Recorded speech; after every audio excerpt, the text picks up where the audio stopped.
Plantita, magluto taog ampalaya na may itlog galing sa garden. Yan, gikan sa garden na hinog na siya ang ampalaya, pero mas maganda ang hinog dili kay siya pait. So soak ko lang siya ng water with salt. Yan, tapos garlic, onion, yan, at saka itlog. Yan, yan na. Garlic,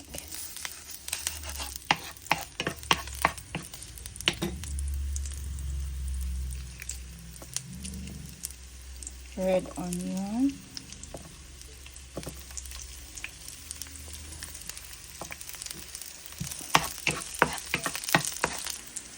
and then ampalaya na hinog.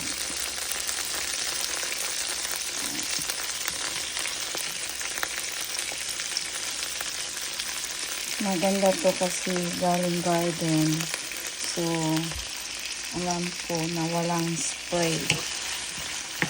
Fresh harvest. Ayan.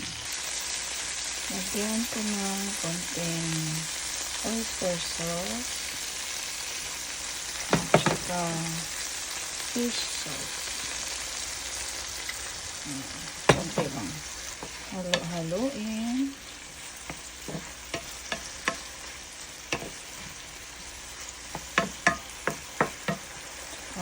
Ilagay na ang itlog.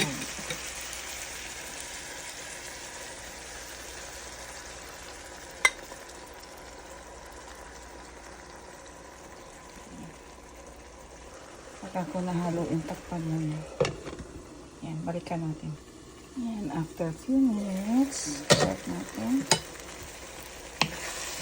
Haluin. Luto ang lahat ng itlog. Naluto ang itlog. Uncover na, binatakpan. Nabutangan o sabon. At it's set. Untod na luto ang itlog.